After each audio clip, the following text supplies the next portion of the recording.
When is the right time to start an auto detailing business?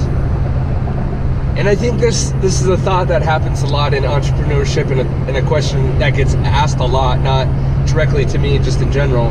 But when is the right time to start a business, right? And that was something that was actually a question I had a lot back in May of 2008 when I started my detailing business. That guy was really coming over the line there.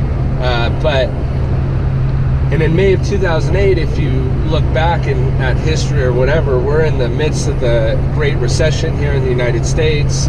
I'm working at a restaurant, going to school, absolutely hating it, always knowing that I wanted to own my own business, but honestly, I never knew what that was, or what type of business, or how to even start a business, or what being in business even was all about. And so I started to ask the question, is now the right time to start a business? And when you would watch the news, when you would listen to anything, it was, everything was doom and gloom.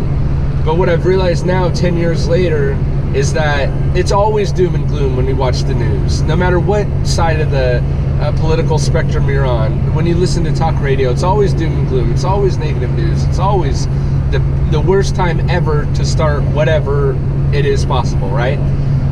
But what I actually found out was the best time to start a business, a couple things. When you're not ready, because then you have that back against the wall mentality. During a recession is actually a great time to start a business because everyone else is scaling back when you can ramp up. So the competition actually isn't as stiff.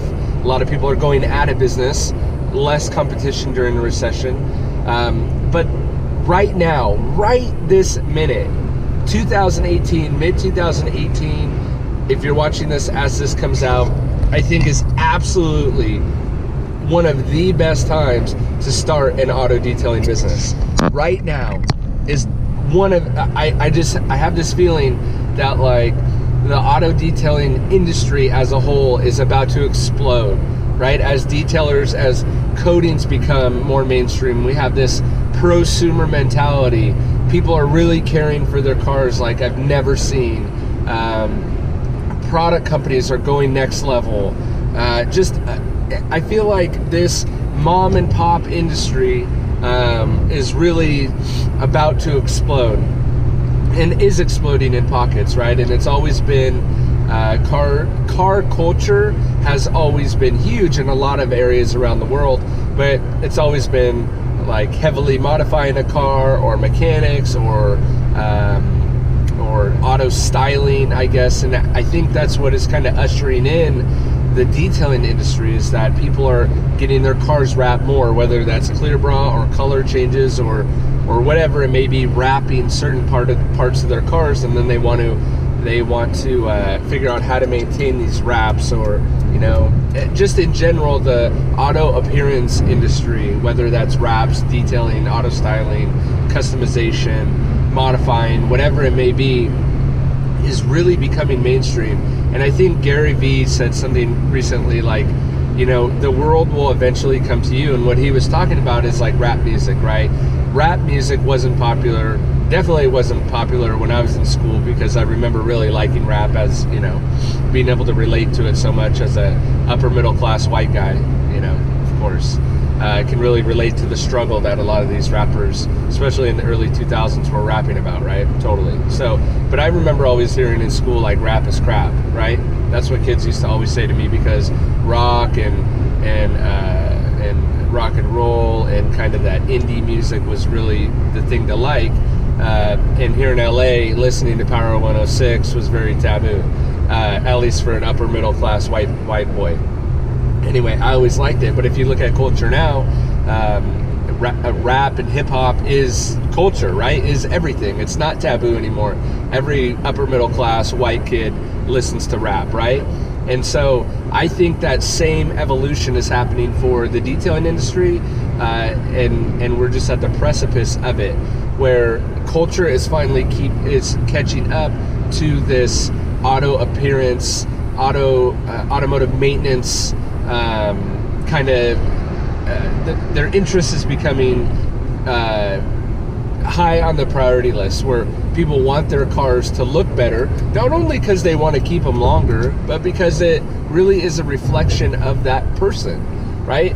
Someone who has a clean car probably has their stuff together, and I think us as detailers can really attest to that. When I see someone that, you know, has a well-maintained car, they're usually well-maintained in a lot of aspects of their life, right? They're usually well-to-do, usually have their stuff in order, and then when you get like that completely thrashed, beat-up car, and then you meet the person behind that car, they pretty much have a disaster of a life, right?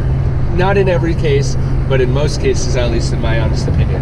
But all that to say that I think right now, right this moment, is the best time to jump into the auto detailing industry. If you even look at YouTube and you look at the followings that are starting to happen around YouTubers, around car detailing, and the followings that they're starting to get, it's starting to really get mainstream.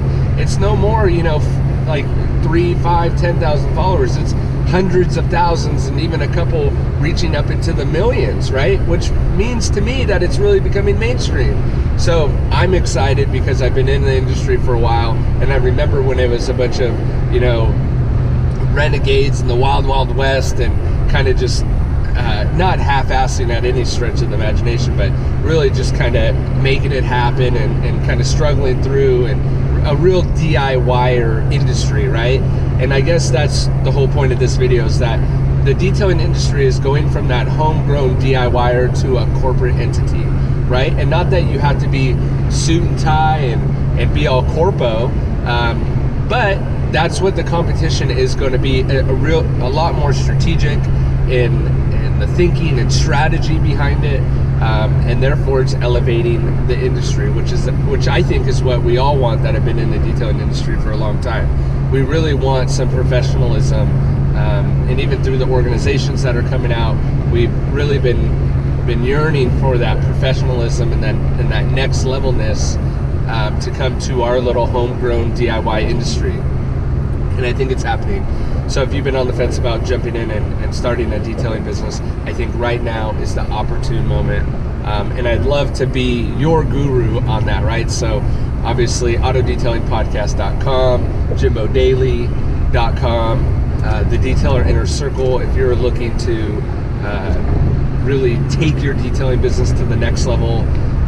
Unlike any other, there is nothing, and I don't say this just because I know, because I started it. It's because of the feedback that we've been getting from the Detailer Inner Circle. There is no other training program that is as robust as the Detailer Inner Circle, with as many people from around the world. Guys, we got people from Australia, Japan, Europe, Canada, all across the US, everywhere, all in one group. That it's not like a Facebook group where everyone just masters each other. And the best part is it's voice, so you can talk to each other, you can walkie-talkie each other from around the globe, your issues, your problems, or your successes, right? Nothing like it. DetailerInnerCircle.com. This is not supposed to be a plug for that. I'm just so excited about the value that we can give, and I wish I had the Detailer Inner Circle when I first started.